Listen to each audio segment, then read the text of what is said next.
Hello everyone. Very good morning to all of you. दिन की शुरुआत करेंगे 19 जून 2023 के करंट अफेयर के साथ। हर एक क्वेश्चन इंपॉर्टेंट है, इसलिए पूरा वीडियो अंतिम तक ध्यान से देखिएगा। करंट अफेयर की पीडीएफ स्टैटिक जीके के साथ आप एग्जाम इंजन एप्लीकेशन से डाउनलोड कर सकते हैं। डेली के डेली आप इस पीडीएफ को एग्जाम इंजन एप्लीकेशन में फ्री स्टडी मटेरियल वाला ऑप्शन है, वहीं से डाउनलोड कर लिया करिए। शुरू करते हैं आज के करंट अफेयर, लेकिन पहले बात करेंगे कल के क्वेश्चन की। कल मैंने आपसे बहुत ही डायरेक्ट और सिंपल क्वेश्चन पूछा था। मेरा सवाल यह था कि अर्बन गबरू नाम की जो कंपनी है, इसके ब्रांड एम्बेसडर कौन बनाए गए हैं कुछ टाइम पहले। तो सही आंसर है सूर्य कुमार यादव इसके ब्रांड एम्बेसडर बनाए गए हैं। अर्बन गबरू एक तरीके की मेंस ग्रूमिंग प्रोडक्ट कंपनी है और कुछ टाइम पहले ही इसकी स्थापना नई दिल्ली में करी गई थी। अब शुरू करते हैं आज के करंट अफेयर। अभी हाल ही में इनमें से ये कौन सी दो संस्थाएं हैं जिनके द्वारा मिलकर नई दिल्ली में भारत और United Nations sustainable development corporation framework 2023 से 27 को साइन किया गया है।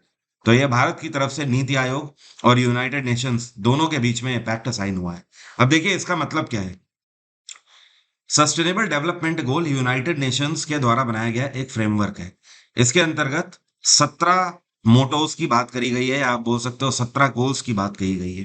अब ये जो सस्टेनेबल डेवलपमेंट गोल होते हैं, इनके तहत हर एक कंट्री के कुछ टारगेट्स होते हैं। ये 17 टारगेट हैं, जिनमें से ह्यूमन राइट्स आ जाता है, यूथ एम्पावरमेंट हो गया, जेंडर इक्वेलिटी हो गया, और कुपोषण का शिकार नहीं होना चाहिए देश में कोई। और इसके अलावा शिक्षा प्रॉपर होनी चाहिए, पानी के पीने की बेहतर व्यवस्था होनी चाहिए। ठीक है, ये सारी चीजें सस्टेनेबल गोल के अंतर्गत आ जाती हैं। जो इंफ्रास्ट्रक्चर है वो बेहतर होना चाहिए। तो भारत सरकार ने नीति आयोग के थ्रू अगले 4 साल के लिए यूनाइटेड नेशंस के साथ ये पैक्ट साइन किया है। यूनाइटेड नेशंस आइडियाज नए नए और कई सारे फ्रेमवर्क इसी के अंतर्गत भारत सरकार से साल 2027 तक शेयर करते रहेंगे। ये पैक्ट भारत की तरफ से नीति आयोग के सीईओ बीवीआर सुब्रमण्यम ने साइन किया है, और इनकी तरफ से यूनाइटेड नेशंस की तरफ से United Nations resident coordinator India जो है, इनका नाम है शोम्बी शार्प। यहां पर मैं लिख देता हूं शोम्बी शार्प। तो यूएन की तरफ से शोम्बी शार्प ने इसे साइन किया है, और भारत की तरफ से नीति आयोग के सीईओ बीवीआर सुब्रमण्यम ने। नीति आयोग की स्थापना प्रधानमंत्री नरेंद्र मोदी के द्वारा साल 2015 में करी गई थी। हेडक्वार्टर है इसका नई दिल्ली, और नीति आयोग के चेयरपर्सन हमेशा प्रधानमंत्री ही होते हैं, ये चीज ध्यान रखिएगा। नीति आयोग ने भारत में प्लानिंग कमीशन को रिप्लेस किया था 2015 में। अभी हाल ही में पहली बार ओवर डायमेंशनल कार्गो रिसीव हुआ है नुमालीगढ़ रिफाइनरी से।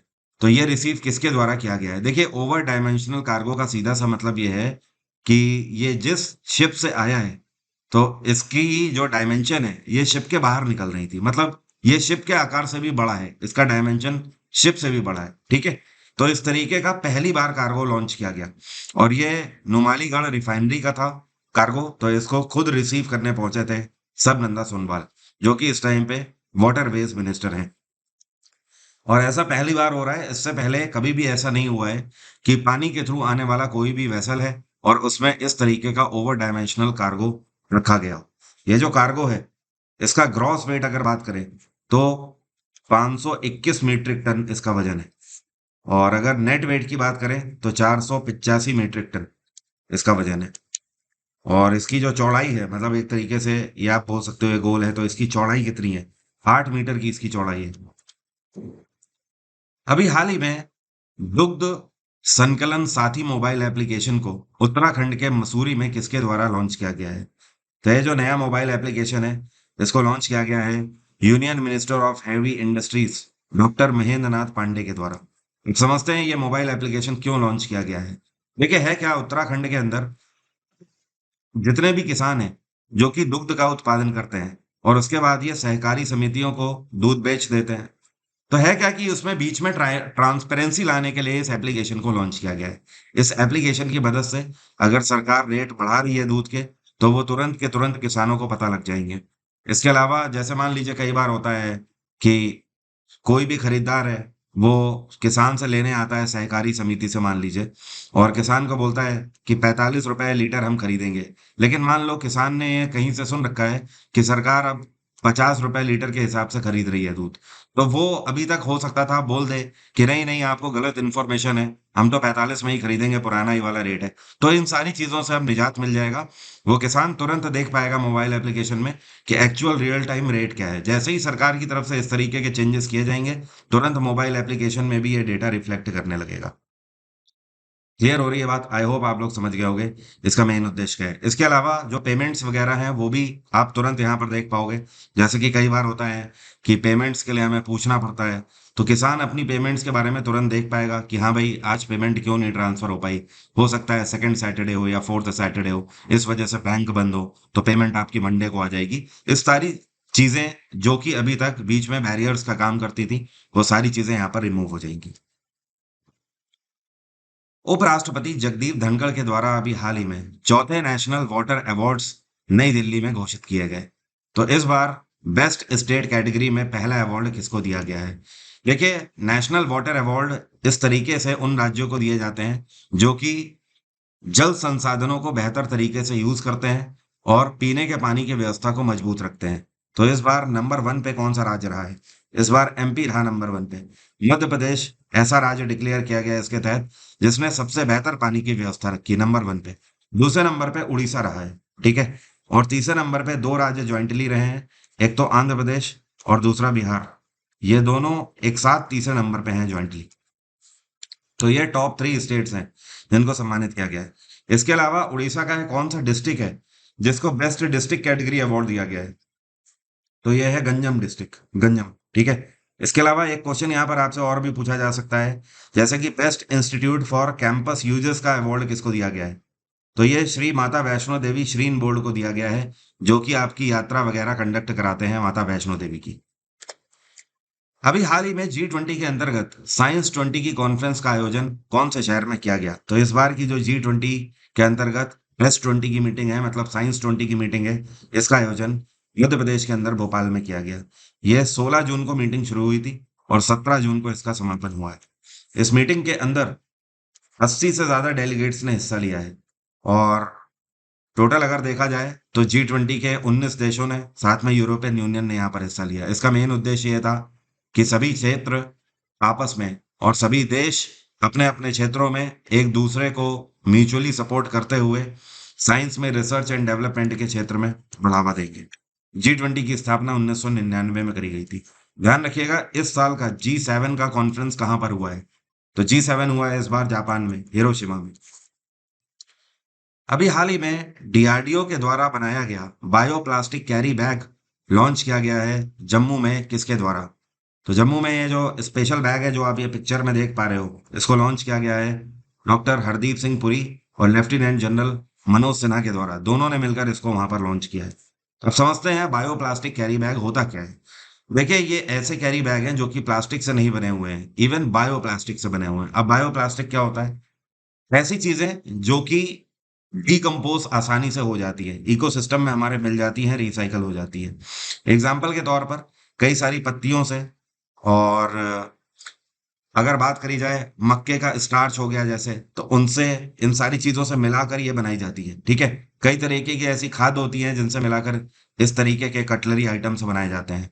इसमें सिर्फ और सिर्फ ये बैग ही नहीं है, कटलरी आइटम्स भी बना सकते हैं, जैसे कि बायोडिग्रेडेबल कटोरी हो गया, चम्मच हो गया, बॉटल हो गई, ग्लास हो गया। इस तरीके की चीजें भी बनाई जा सकती हैं बड़ी आसानी से। तो इनको हमें प्रमोट करना है क्योंकि इस तरीके की जो चीजें हैं वो आसानी से इकोसिस्टम में मिल जाती हैं और रिसाइकल हो जाती है।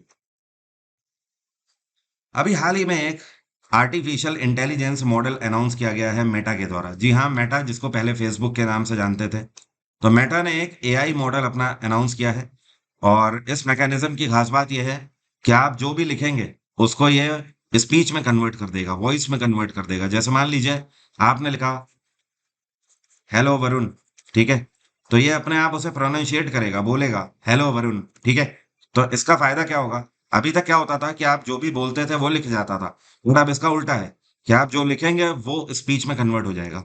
इसकी खास बात ये है कि कई बार आपको प्रोनाउंसिएशन में दिक्कत आती है, तो ये प्रोनाउंसिएशन आपको एग्जैक्टली बताएगा कि कैसा है।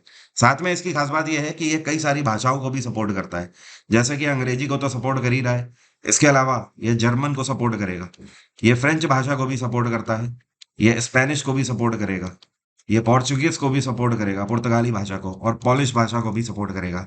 तो टोटल ये 6 भाषाओं को सपोर्ट कर रहा है मैकेनिज्म। अब इसका नाम क्या है? तो इसका नाम है वॉइस बॉक्स। क्या नाम है? Voice box. बाकी मेटा कंपनी की स्थापना साल 2004 में करी गई थी। इसका हेडक्वार्टर है कैलिफोर्निया, और इसके फाउंडर हैं मार्क जुकरबर्ग। काफी साल तक मार्क जुकरबर्ग दुनिया के सबसे रईस व्यक्तियों में नंबर 1 पर भी रहे हैं। इक्विटास स्मॉल फाइनेंस बैंक के नए मैनेजिंग डायरेक्टर और सीईओ कौन बनाए गए हैं? जो आपको पिक्चर में दिखाई दे रहे हैं, ये हैं वासुदेवन पीएन। तो ये पहले भी इक्विटास स्मॉल फाइनेंस बैंक के एमडी और सीईओ थे। अगले 3 साल के लिए इनको और अपॉइंट कर दिया गया है। तो 2023 से लेकर 2026 के सत्र तक अब ये इक्विटास को और संभालेंगे एक बार फिर से। और इसका approval reserve bank of India की तरफ से दिया गया है। इक्विटास स्मॉल फाइनेंस बैंक बहुत पुराना बैंक तो नहीं है, 2007 में इसकी स्थापना करी गई थी, और इसके फाउंडर भी वासुदेवन पीएन ही हैं। इक्विटास का हेडक्वार्टर है चेन्नई। क्या है? चेन्नई। अभी हाल ही में एक्सिस बैंक के non executive part time chairperson के रूप में किसका अपॉइंटमेंट हुआ है? तो जो आपको पिक्चर में दिख रहे हैं, इनका नाम है, ये आरबीआई के डेप्यूटी गवर्नर रह चुके हैं, और नाम है इनका एन एस विश्वनाथन। तो अब तो ये आरबीआई से रिटायर हो गए हैं, बट इनके एक्सपीरियंस को देखते हुए, बैंकिंग करियर में एक लंबा चौड़ा इनका एक्सपीरियंस है। इन्होंने रिजर्व बैंक ऑफ इंडिया को 1981 में ज्वाइन किया था, और अभी 2020 में रिटायर हुए हैं अपनी पोस्ट से। तो इनके रिच एक्सपीरियंस को देखते हुए एक्सिस बैंक के पार्ट टाइम चेयरपर्सन के रूप में इनको अपॉइंट किया गया है, और आरबीआई की मंजूरी से किया गया है। एक्सिस बैंक की स्थापना 1994 में करी गई थी। माफी चाहता हूँ, 93 में हुई थी इसकी स्थापना।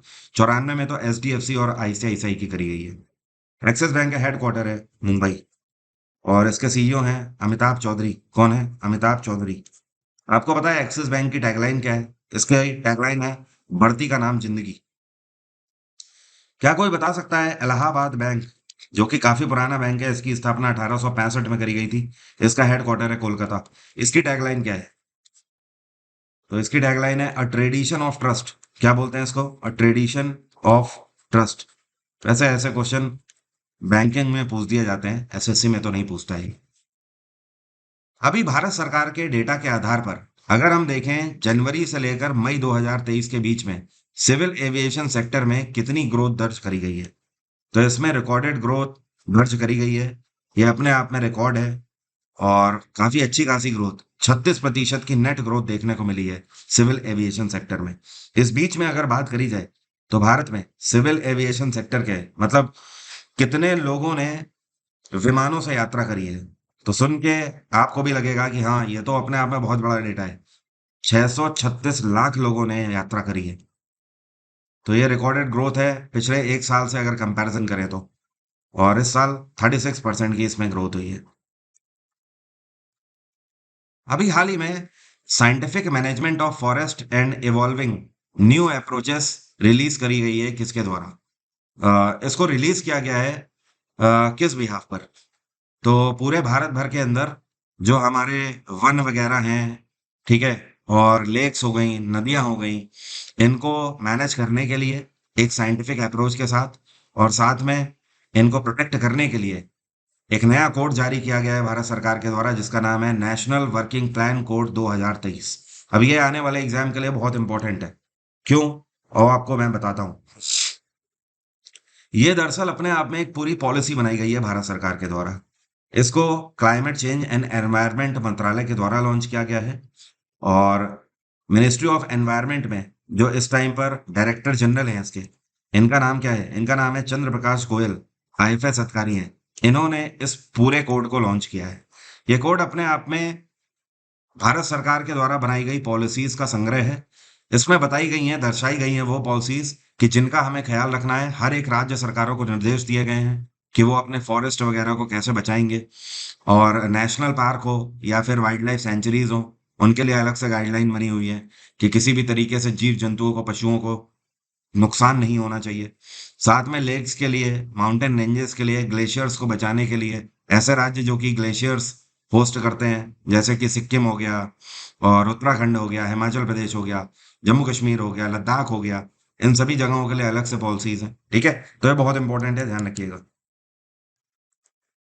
अभी हाल ही में डायनासोर के एक नई स्पीसीज के फॉसिल्स पाए गए हैं। मतलब नए जीवाश्म पाए गए हैं एक नई प्रजाति के डायनासोर के। इस डायनासोर का नाम है डक बिल्ड डायनासोर। ये कौन से देश में पाए गए हैं? तो ये पाए गए हैं चिली में। कहाँ पर? चिली। और चिली की कैपिटल क्या है? इसको बोलते हैं सैंटियागो। अब ये जो डायनासोर है, वैसे आपको बताऊं, इसके जीवाश्म साल 2013 में ही पाए गए थे, लेकिन तब से अभी तक इन्वेस्टिगेशन चल रही थी। पिछले 10 साल से इन्वेस्टिगेट करने के बाद, पिछले 10 सालों में कई बार ऐसी भी रिपोर्ट आई कि हो सकता है ये डायनासोर के जीवाश्म ना हो, लेकिन 10 सालों की फाइनल इन्वेस्टिगेशन के बाद अब ये निर्णय लिया गया है कि हाँ, ये डग बिल्ड डायनासोर की ही स्पीसीज है। और इन डायनासोर की खास बात है कि ये वेजिटेरियन हुआ करते थे, और इनकी जो लाइफ है करीब 66 मिलियन ईयर्स एगो हुआ करती थी। मतलब ऐसे डायनासोर पृथ्वी पे 66 मिलियन ईयर एगो हुआ करते थे।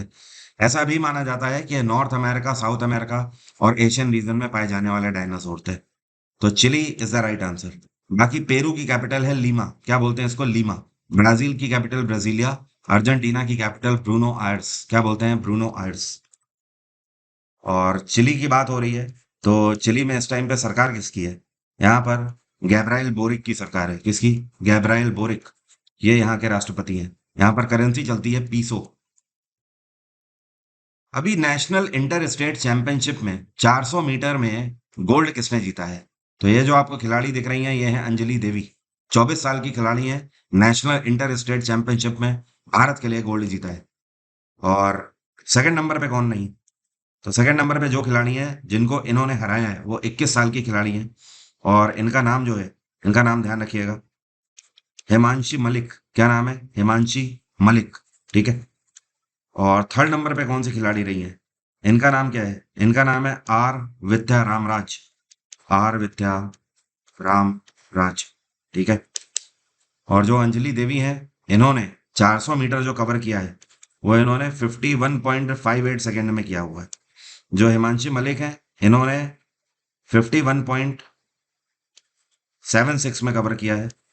और जो आर विद्या रामराज हैं, इन्होंने 52 सेकेंड लगाए हैं। इवन 52.49 सेकेंड लगाए हैं।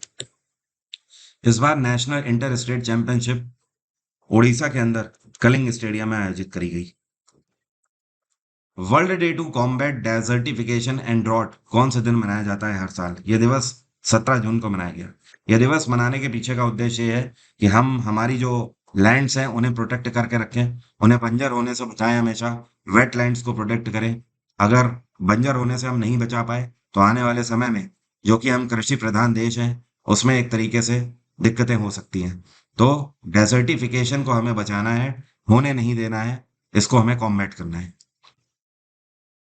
अब आज का सवाल मेरा आपसे, कोटा सिटी का नाम आप लोगों ने सुना होगा, हर छात्र ने सुना होता है। कोटा सिटी आपका आईआईटी के लिए फेमस है। तो कोटा कौन सी नदी के किनारे पर स्थित है? कमेंट बॉक्स में लिखकर बताइए जल्दी से। एग्जाम इंजन पर आप मुझे फॉलो कर सकते हो। पिछले मेरे कोर्सेज की मदद से, मेरे एक्सपीरियंसेस की मदद से, पिछले कई सालों में 8200 से ज़्यादा सिलेक्शन हो चुके हैं। इन सभी स्टूडेंट्स को मेरी तरफ से बहुत बहुत शुभकामनाएं।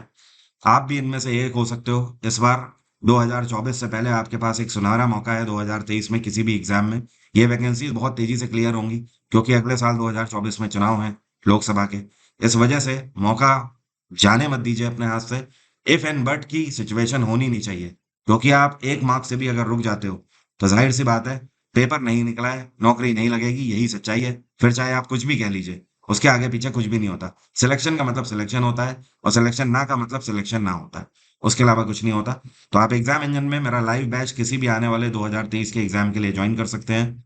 मेरे बैचेस की खास बात यही है, आप जानते हो मेरा जो प्रेडिक्शन होता है कंटेंट का, वो बहुत ज़्यादा हायर रहता है। इवन एसएससी में मेरा सक्सेस रेट 98% है वोटिंग के आधार पर।